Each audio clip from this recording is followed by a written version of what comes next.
this up about what Justin was talking about last night of being, your demeanor. Can you be more violent?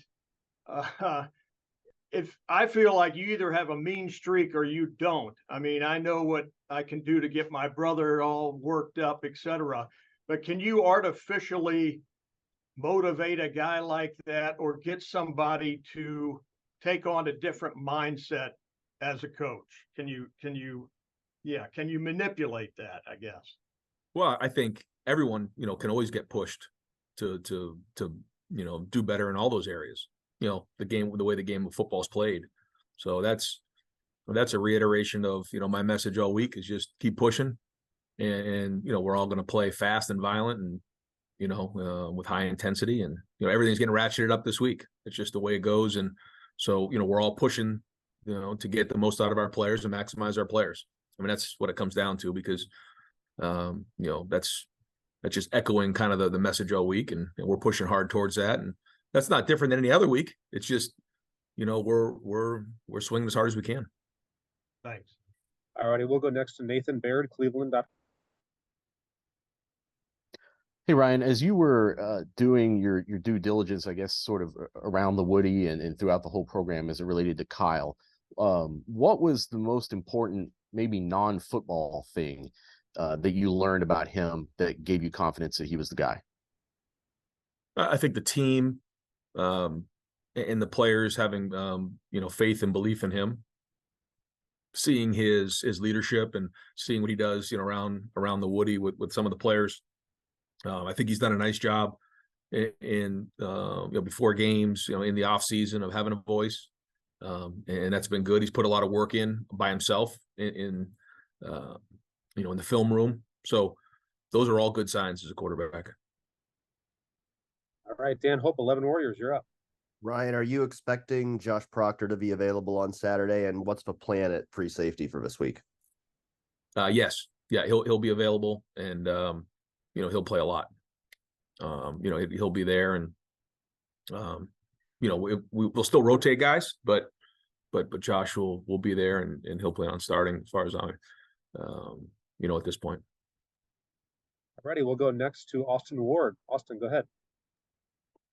Ryan, Marvin said that his GPS confirmed that 22.2 miles per hour tracking there on his touchdown.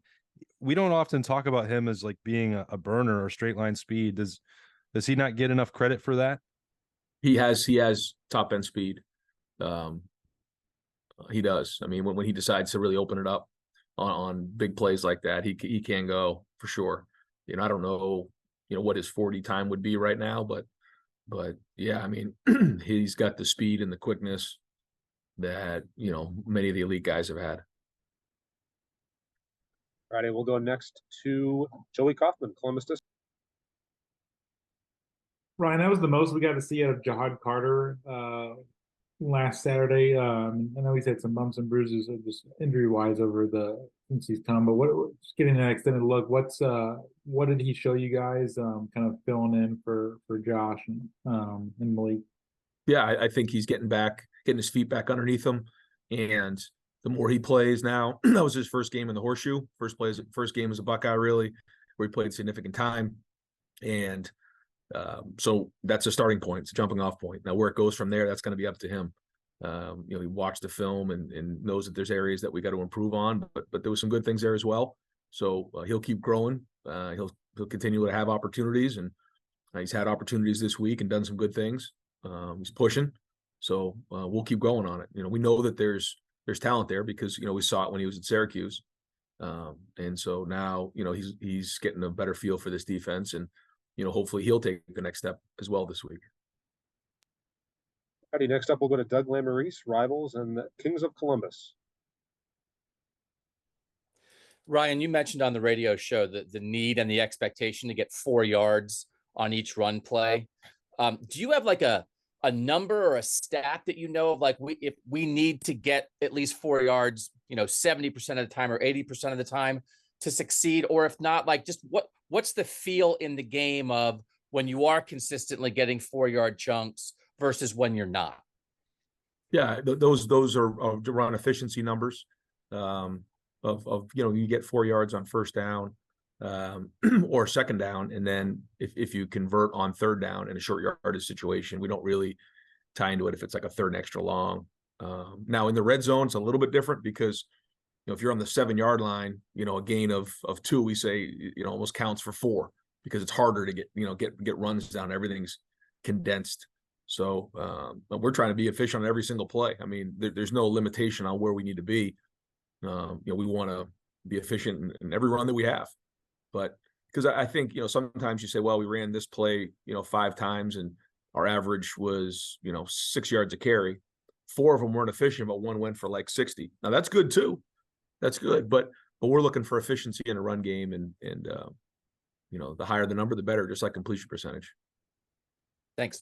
Yep. Alrighty, next up we'll go to Andy Backstrom. Andy, go ahead. Ryan, you mentioned on your radio show that Austin Reed is an NFL player. I guess from your stance, like what makes a quarterback an NFL quarterback? Like what do you see in a quarterback to deem them that title? And then also what kind of a privilege is that for a defense to kind of have that opportunity to face a guy like that this early in the season? Yeah, I think it's great. It's a good challenge for our defense to be able to, face an offense that is going to spread you out and throw it. Great challenge for our defensive line to push the line of scrimmage and get after the quarterback. Also in the back end, challenge our coverage, challenge our zones, challenge our man, an opportunity to get their hands on balls. So I think Reed does a good job of getting the ball out of his hands quickly. He's fearless. He's got good movement. You can tell he's got a great understanding of how they're trying to attack each defense, and he's put up a lot of numbers. He's very productive. Alrighty, the last 2. First one to Bill Rabinowitz, Columbus Dispatch. Ryan, Josh Fryer was a champion the first week. I don't know if he was last week, but the move to right tackle, how has that gone? And just, he seems like a vocal guy on that line. What does he mean to that group's leadership? Just anything you might want to add about Josh?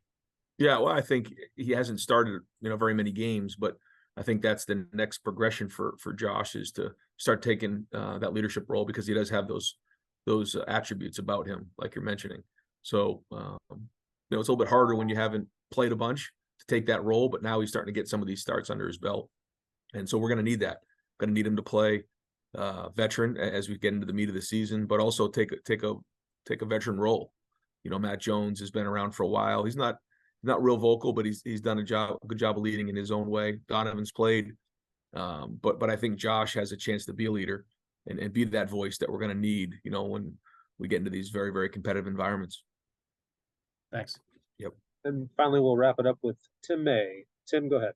Oh, thank you very much, Mike. By the way, Coach, I tried to find video that flip you did against William and Mary. Couldn't find it, but I saw one against Dartmouth. But that's another story. I'll find it for you. Huh? I'll find it for you. Yeah, appreciate it, man. The 3 running back kind of rotation you've got going right now, do you like it? It seems to have some energy to it. And do you see that carrying on as this season goes on? I think it's been good. Again, I think everything needs to get turned up and ratcheted up. I think that there's another level here that we can get to. I think you have seen all 3 guys run the ball well. I think, Trey ran with some velocity last Saturday. Like to see him continue with that. Had some big runs, had the one call back. I think Chip has run the ball hard. Mayans had some good runs, especially down in the goal line in that, in the red zone in that first game. So that's a big part of everything that we're doing right now. It's just getting downhill, playing physical, running through contact. But you see all 3 of those guys, they have the potential and they've done good things. But just not particular to the running backs, but just across the board, looking to really turn up and take the next step this week.